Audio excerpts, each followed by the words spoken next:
Dahil nagdadagsaan na nga po ang mga deboto ng Nazareno sa unang Biyernes at unang Quiapo Day ng taon sa Quiapo Church ilang araw bago yung traslasyon. At para makakuha po tayo ng live update, ay makakusap po natin doon si News 5 correspondent JC Cosico. JC Cosico, hello and kamusta dyan? Yes, Jovi, sa ngayon nga ay ongoing pa rin nga itong 5 p.m. Mass.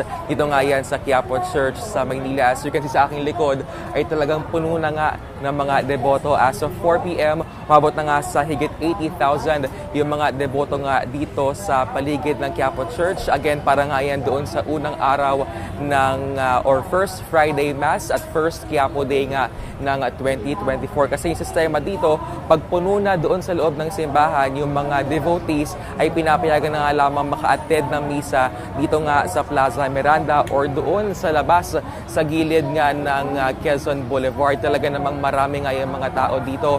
At kanina nga ring umaga ay merong naaresto na isang lalaki, 42 years old yan, dahil nga nagkaroon siya ng bomb scare. Ngayon nga ay hawak siya ng pulisya. Ngayon, yung bukas naman, Jovi, sa Quirino Grandstand ay gaganapin na nga yung pahalik sa itim na poong Nazareno kung saan again, bawal pa rin po yung talagang literal na halikan yung poon. Pwede lamang po yung punasan gamit yung inyong mga bimpo o panyo.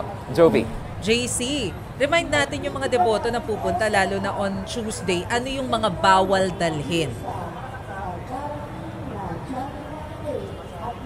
Yes, Masay, yung sinasabi nung pamunuan ng Quiapo Church, yung kanilang paulit-ulit na reminder ay wag nang magdala ng backpack. Pero kung hindi may iwasan, ay i-make sure na dapat yung mga backpack po ninyo ay clear maliban. So of course, yung mga matatalim na objects, bawal pa rin po yung dalhin dito nga sa Quiapo Church. At meron din kasi dito mga security checks na gagawin para nga doon sa mga devotees. So para hindi na kayo ma-hassle, ay i-make sure lamang po na wag nyo nang bitbitin yan.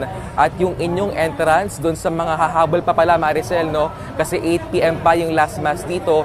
Yung entrance po dito sa Quiapo Church ay dito again sa Villalobos Street. Maricel.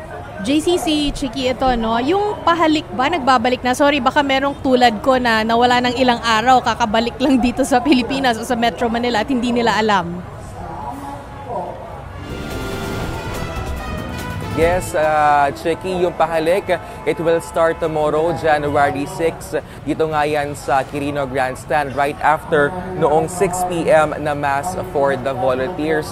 Now, ang mangyayari dyan, Chiki, ay bawal na literal na halikan yung image just like in the previous years dahil nga meron pa rin banta ng COVID pandemic.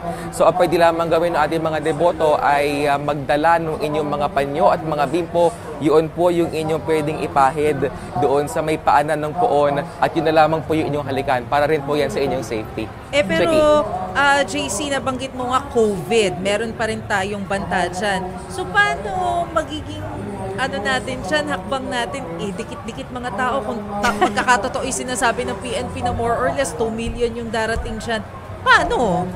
Mask na lang. Yan na lang. Yes, Maricel. Oo. Yun na nga, talagang pahirapan yung pagpapatupad ng health protocols. Yesterday, nagkaroon nga ng press conference itong Quiapo Church Administration. Yung kanila talagang reminder sa public as much as possible when attending the masses dito sa Quiapo Church at sa iba pang mga activities for the Feast of the Black Nazarene ay magsuot ng face mask. Kaninang umaga, may mga namimigay pa na face mask dito. Pero sa ngayon, based sa ating peripheral view, talagang wala nang namimigay na face mask sa ngayon.